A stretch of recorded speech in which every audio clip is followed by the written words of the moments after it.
Hello, and welcome to the Accountability Coach podcast, where we discuss proven business success principles related to helping you make more money and work less so you can enjoy having your ideal business and ideal life.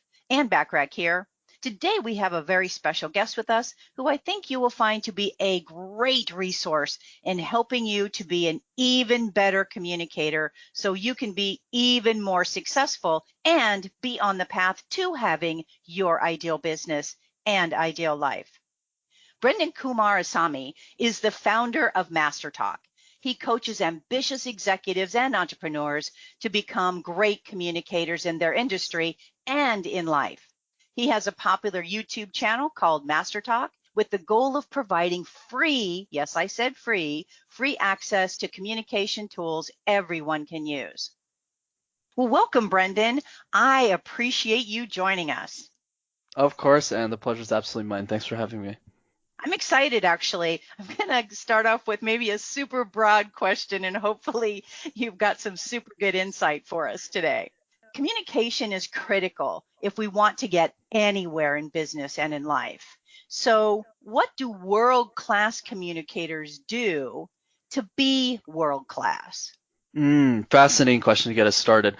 So I would say when we think of top communicators in one's industry, someone who's world class, there's a few things that differentiate them from everyone else. Let's start with the first one. The first one is goal setting. A lot of us have goals in our health, in our relationships, in our finances, but very few of us have communication goals. What is something that I want to achieve for my goals? Let me give you an example in the context of business. A lot of business owners generally have financial targets. I want to hit $500,000. I want to hit 750. I want to hit multiple millions, but they don't think about the person who has already achieved that and what their communication skills look like. They might look at their morning routines, they might look at their business systems, they might look at their processes, but very few CEOs think about, hey, wait a second, what is that person doing in a podcast interview? What is that person doing when they're on a stage? And what world-class speakers do, is they spend a long time researching and analyzing what that person is doing from a communication perspective. So that's number one, is really goal setting. The second one is consistency. I always like to say, and whatever we practice consistently is what gets us consistent results. But in the context of communication, a lot of people don't practice consistently. And the main reason is either fear or lack of accountability. We might be nervous around it. A lot of us see communication like a chore. Whereas what exceptional speakers do is they find little ways to practice consistently. There's a lot of strategies I'm sure you'll ask me about today that we can talk about. But that's the second key difference, is really consistency. And I would say the third focus is the word itself, which is focus. I find what world-class speakers do really well is they compare the right things. What do I mean by this? If you're an accountant listening to this, it doesn't really make much sense all the time to compare yourself to Tony Robbins or to Gary Vaynerchuk, but really focusing on the people within your industry. What are you willing to do that other accountants aren't willing to do? What are you willing to do in your space that other people aren't willing to do? And Sam Altman talks a lot about this, Alex Hormozi as well. They say that if you want to be the top 1% in any category, you must be willing to do what 99% of human beings just don't do. And that's probably the third difference, is really the idea of focus. I love that. Okay, so let's go back to consistent, because I like consistency. What would I do, let's say starting tomorrow, to practice consistently to be a better communicator? Any thoughts on that?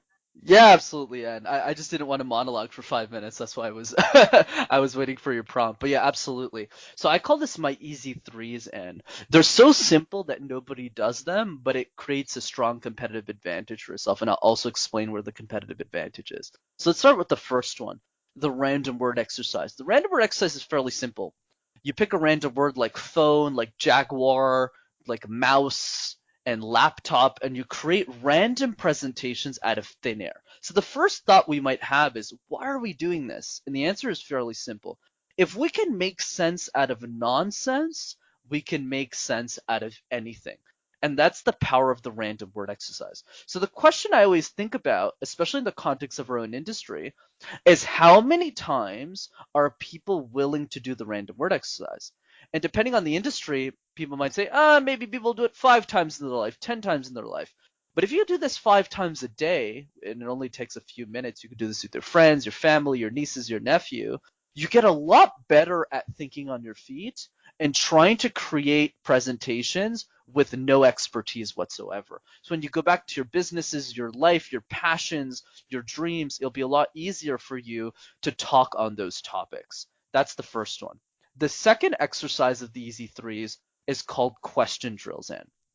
So every time in our life, we always get asked questions, whether it's on a podcast like this one, where we ask each other questions. It could be from our customers or prospects, our family members, right? Did you take out the trash? Did you do this? Did you do that? We always get asked questions, but oftentimes we're reactive to those questions rather than proactive to them. So what's the exercise? Every day for 5 minutes, so these are easy things to do. Think about one question that you think the world will ask of you to answer, and try and write out the answer to that question before the question gets asked. So let's put this into context. Let's say you're a business owner and people are asking you hundreds of questions about your products, your services, what you offer people. If you answer an objection or a question you might get a little bit every day with just 5 minutes of work during the year, and you do this every day, you'll have answered 365 questions about either your expertise or your business, and you'll be unbeatable. And finally, number 3 is video messages. It's so simple that nobody does it in.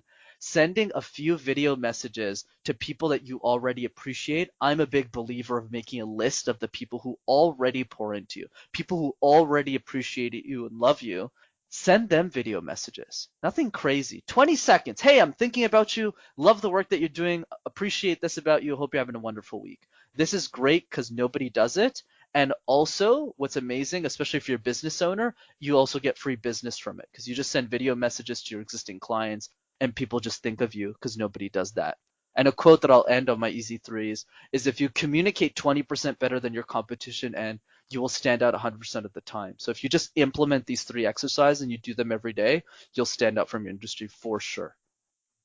That's awesome. When you were talking about the video messages, I do have a client that was telling me that they send video short messages to their clients, like when it's a birthday or something, happened that they just want to communicate. So he and his staff just get on a, like you said, 20-second video, just say, hey, just wanted to wish you a happy birthday. We were thinking of you today, or happy anniversary or something like that.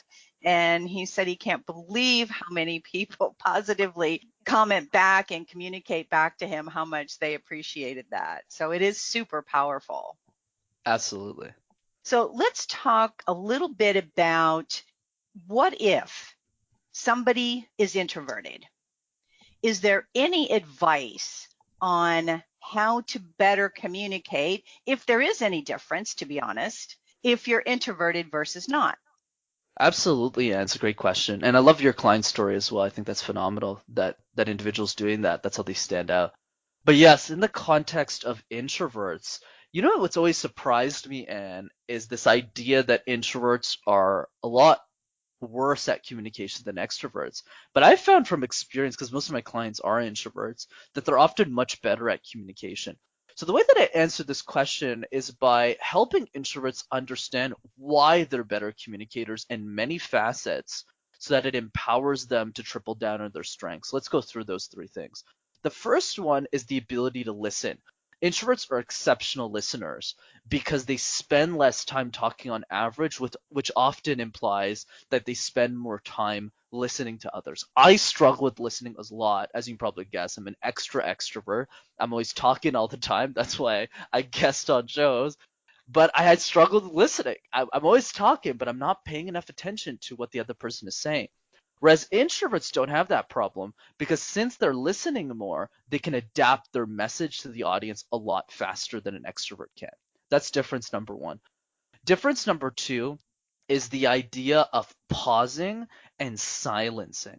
So silence is specifically. Pausing is one of the most foundational elements of communication. And introverts are exceptional at it because they're comfortable in silence. So all an introvert really needs to be coached on at the end of the day is just understanding the impact of what they already do in a day-to-day life in a presentation setting. Hey, if you just pause like this, Johnny or Julia, you'll have a lot more power and emphasis in the way that you convey a message. And when they start pausing, they learn the skill in like a few seconds. Whereas an extrovert struggles a lot with it because they generally are uncomfortable with spaces in conversation. So whenever I'm at a party or a bar or an event and there's a space, I really want to fill it up and say, oh, well, Anne, what's your favorite color? I always want to fill up that space, whereas introverts don't struggle with that at all.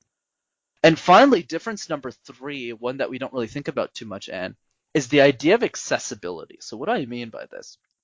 Introverted speakers are often more accessible than extroverted speakers when they convey an idea. Let's take Gary Vaynerchuk as an example. Gary Vaynerchuk is an example of the opposite. You either really, really love him or you really don't, right? The CEO of VaynerMedia. In my case, I really love his work. I'm a big fan of what he does, and I think he's doing great things with his brand and his career. But there's also a significant number of people who also don't really like him too much because he's too loud or he swears too much or he's too extroverted. Brene Brown doesn't have that problem. In fact, I would argue that if you say the words, I hate Brene Brown, the FBI will probably put you in jail, right? And I've said this multiple times on podcasts, even if I obviously don't hate her, I love her work. But the point that I want to drive with this is oftentimes introverted speakers are a lot more accessible and people will relate to them more. So what's the advice to introverts? The advice is apply the easy threes that we talked about earlier, but also understand that you have advantages that extroverts can only dream of, so triple down on them. I love the threes. We have a theme going here, Brenden. We've got easy threes. We've got introverts with threes. I'm digging it, and I'm taking notes as fast as I can as fast as you're talking. Let me know if you want me to slow down. Okay, so give me some perspective here. Let's talk about the difference between written communication and verbal communication. So how would our written communication really be different from our verbal communication to be as effective? Love that. Powerful question, Anne. Here's what I would say. Let's start with the principle. Communication is like juggling 18 balls at the same time. One of those balls is eye contact, one of those balls is pausing effectively, another one is storytelling, how do you communicate your personal brand, etc. And the mistake that most of us make as communicators, and specifically those who are trying to learn the skill of communication, is they try and juggle all 18 at the same time. Wrong approach. What I'm a bigger advocate for is juggling one ball at a time. So this is where I always like to give my public service announcement. If you have not yet booked 15 minutes to do the random word exercise, to do the question drill, and to do video messages, you're not getting the right lessons from this episode. Because the people who really want to be in the top 1%, and they've already booked 15 minutes a day to say, oh, I should probably try these exercises. Because at the end of the day, the best way to speak is to speak. So you really want to get out there and start communicating more effectively. So with that said, let's assume you've already booked that time. You're saying, okay, Brenden, and I got it. I'm going to practice this every day. Now let's talk about written communication. In the same way that we talked about that juggling analogy, and as we're juggling more balls, we need to figure out which one is easier for us. Some of us will struggle a lot with written and be really good at verbal. Others will be better at verbal and not as great as written. So my perspective on this is start with the method that you're comfortable refining first and then amplify it over time. What does that mean? Let's assume both scenarios. We'll go through both. Let's say you're really good at written and really bad at verbal. I would say double down on written, get really good, start a blog post, start writing more. And then when you get exceptional at writing, just re-communicate what you say in the written word verbally. So you can get a voice recorder out and just say it, like solo episodes. Seth Godin does this on his podcast Akimbo, where he does solo episodes where it's pretty much him talking through thoughts and ideas that he's already pre-written in his blogs. So that's the way I would multiply communication. If you're the opposite, which is more my camp, you're better at verbal than written, triple down on verbal, do the random word exercise more, get really strong at that, and then use voice recorders to communicate what you say on a podcast like this one, or where somebody else is already recording you. That's why I love guesting. It really plays to my strengths. And then use the clips or the ideas you're communicating naturally verbally and transcribe a lot of those in the written format using like an otter.ai software or just manual transcription, and then rejig that into better copy or better ways of communicating a message written. The last part I'll say on this is also understand the outcome. What are you trying to achieve, going back to communication goals, through your written and verbal communication? And then through what those goals are, implement the techniques I just talked about specific to the goal that you're shooting for.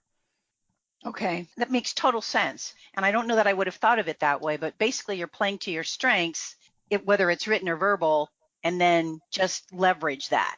I like that. Okay, so let's say that we want more business. So we've got to obviously make phone calls and communicate to prospective clients. But I'm uncomfortable really putting myself out there to talk to prospective clients because maybe they're going to think I'm too salesy or that I'm being too pushy. When people think this way, how do you help them feel better about how and what to communicate to help them get more business? Absolutely, Anne.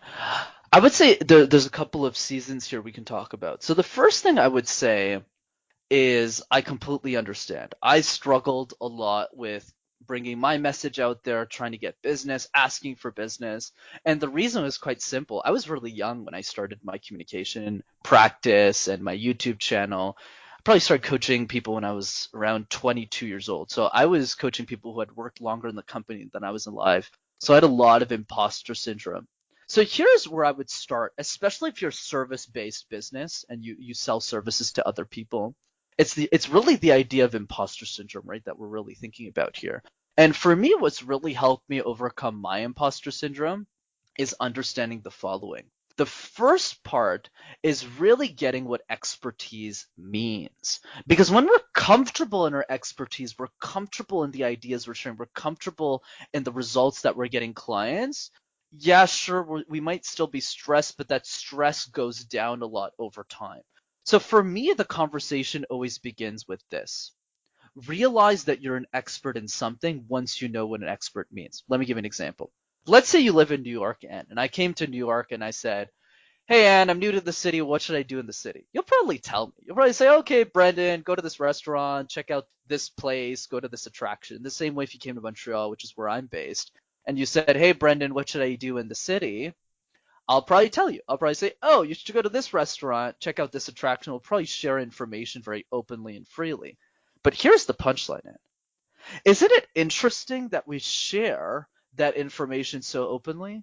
Because we're not experts as tour guides. We're not great at this at our own city. Sure, we might have lived there for a while, but we're not. Our dads aren't tour guides, though your dad might be, maybe.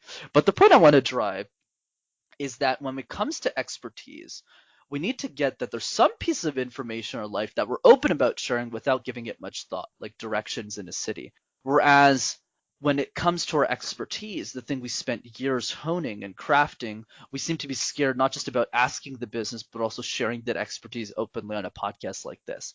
Why is there a disconnect there? There's a disconnect because there's a poor understanding of what expertise means. A lot of us think expertise is having a master's degree, a PhD, when in actuality, expertise simply means being one step ahead of the next person in that subject. In the same way, you could probably teach me a ton about accountability because you're an accountability coach and I'm sure you do great work in that area. I could probably teach you as well one or two things about communication. You're already pretty great at it. And that's the way we need to learn from other people. So how does this get applied back into our business?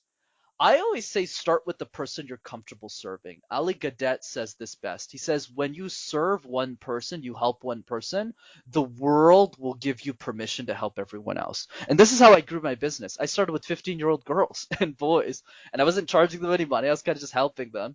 And then I started coaching people my own age. And then I worked my way up to CEOs of tech companies, mostly because they were my age and they didn't have any money, so they needed help with their coaching.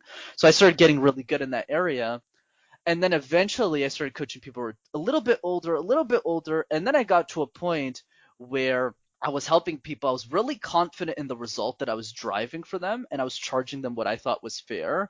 And eventually that confidence built over time because of the competence associated to that. Dan Henry says this best: competence leads to confidence. So bottom line, start serving people with the smallest area that you're comfortable with, and grow the business organically first with the people who know, like, and trust you, and then build your confidence over time to do those cold calls and whatnot.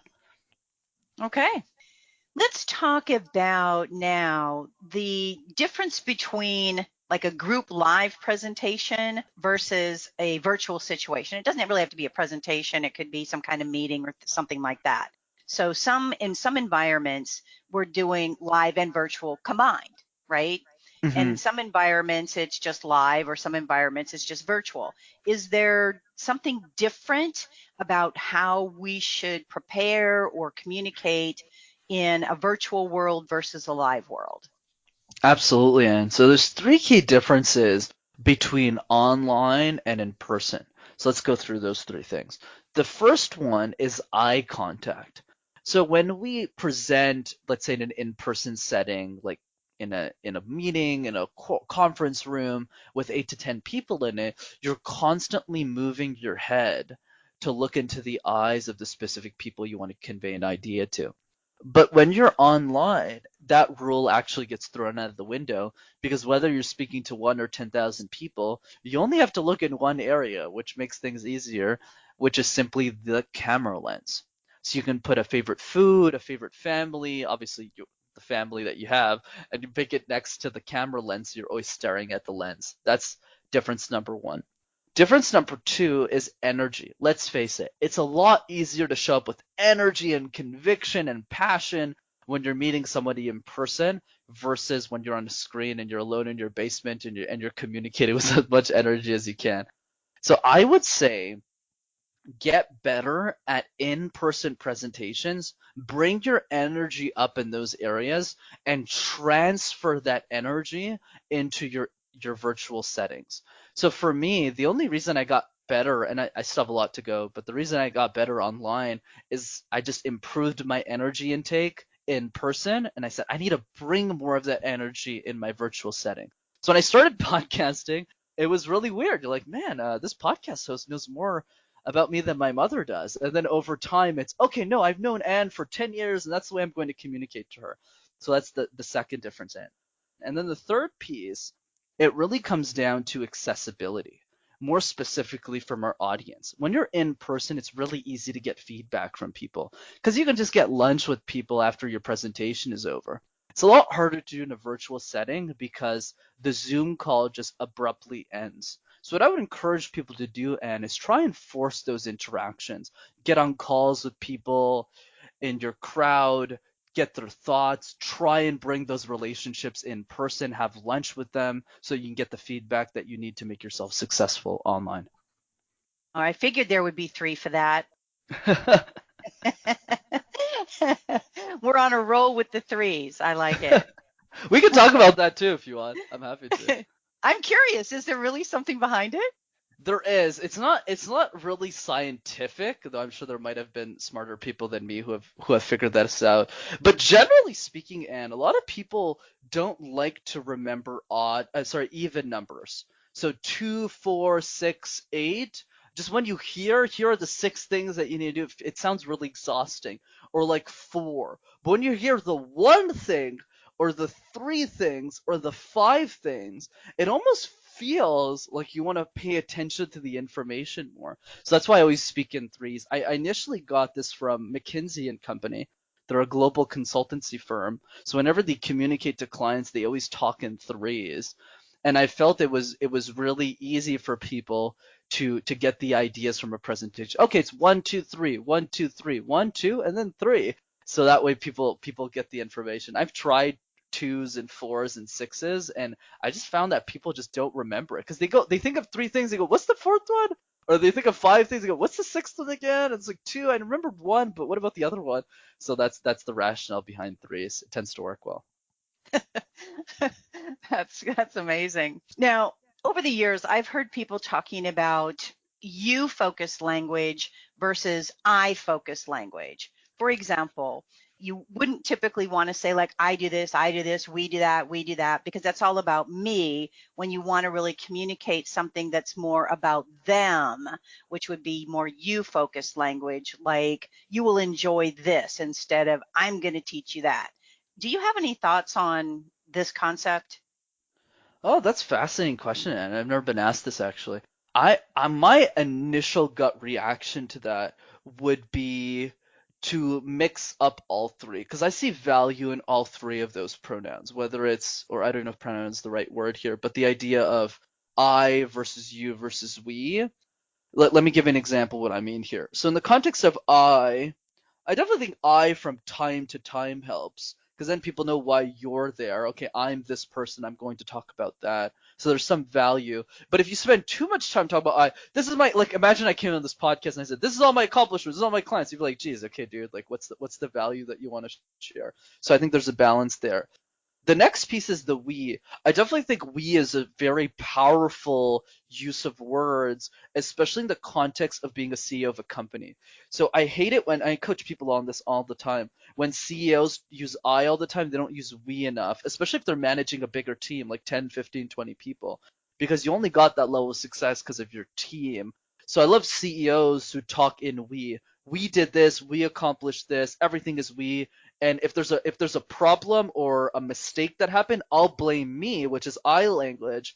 But if we're in teams and we do an accomplishment, we get something done, we credit the we success. I got that from one of my oldest mentors who's helped me a lot with we language.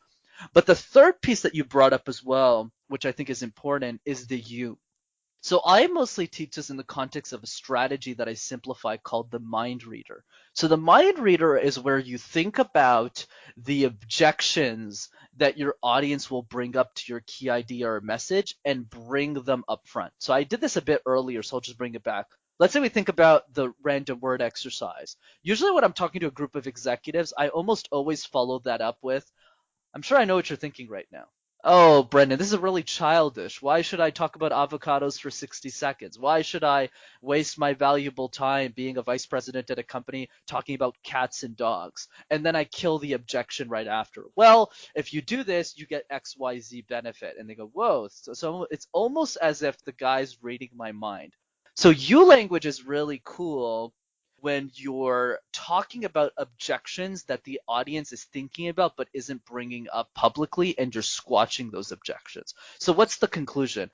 The conclusion is it's not an or decision, it's an and decision. Try and leverage all three, because I, we, and you all serve different purposes and can be leveraged in the right way if you mix it up in the right way. Sounds good. I like that. How can people really get to be better communicators is really the bottom line here. So I know you have offered, or you have some kind of a 90-minute training. Can you talk a little bit about that? Yeah, absolutely. And then I'm happy to close with the closing remark as well. So by the way, Anne, this is great. Really love this conversation. So two ways to keep in touch. The first one is definitely the free training. We do a Zoom call every few weeks that I facilitate. It's not boring or anything. It's live, it's interactive. I'm coaching people on the call. It's fun. So if you want to register for that, all you have to do is go to rockstarcommunicator.com, or you can check out the YouTube channel, which is just Master Talk in one word, and you'll have access to a ton of videos. In terms of being a great communicator, though, there is a question I'd love to leave the audience with, Anne. And the question is simply this: how would your life change if you were an exceptional communicator? The problem with communication is it's tied so much in negativity, anxiety, stress. Whereas my perspective on this is, wait a second, we dream about our vacations that we want to go on with our families. We dream about the expensive houses that we want to buy, or the cars that we want to get, or the stuff we want to get. When was the last time we dreamed about our communication skills? So really reflect on that question, because communication is not just about giving a presentation at work or getting a promotion or getting the next sale in our business. It's every moment of our life. It's the way that we talk to our families. It's the way that we order food at a restaurant and make the waiter feel amazing, even if they're having a shitty day. It's the way that we meet strangers, that we travel. So when we draw the relationship between communication and leading a more fulfilling life, That's what gets us excited to wake up and say, wow, I want to do the question drill. I want to do the random word exercise. I want to do the video messages. And I hope that your audience spends 10 to 15 minutes just reflecting on that question as well. So let's ask the question again, Brenden. Absolutely. Absolutely. And so the question is, how would your life change if you were an exceptional communicator? Or if you're someone who's a business owner, you're a thought leader, and you want to play a bigger game, the question shifts a little bit to how would the world change if you chose to share your voice with the world, if you chose to share your ideas with the world? When you reflect on that open-ended question, you'll get a lot more insights, and it'll get you excited to share what you want to the world. And I hope that people are always looking for improvement. And one of my questions, and it's a reflection question, is what can I do different, better, or not do to incrementally improve tomorrow, next week? And I think this applies, I think this question really has a big impact, because what would your life literally look like? How would it be different? How could it be changed? How could it be better if you were a better communicator? So I love that question, and hopefully people really think about that and can think about all the positivity that can happen in their life from this day forward as a result of thinking about that and doing something about the answer with that question. Absolutely, Anne. Love that. Any other thoughts for us today? Yeah, I just want to acknowledge you. You have incredible energy, and it was fantastic having this conversation with you. Thanks for this. Well, you're awesome too, and I love the easy threes, and not just the easy three exercises, but all the other threes that you came up with today. So I'm sure people will get really great value and learn to be even more effective communicators. And remember to check out Brenden's free 90-minute training on effective communication that he does by going to rockstarcommunicator.com. Well, my hope for our time together with Brenden is that you got value and an idea or two or three that will help you be even more successful professionally and personally. Feel free to share my podcast with others, as it can be found on most podcast platforms and in most English-speaking countries, and of course at accountabilitycoach.com. And if you'd like to get a short daily fix from me, subscribe to the Accountability Minute, which can be found again on most podcast platforms and in most English-speaking countries. And always aim for what you want each and every day. Until next time, make it a great day, today and every day. I appreciate you listening.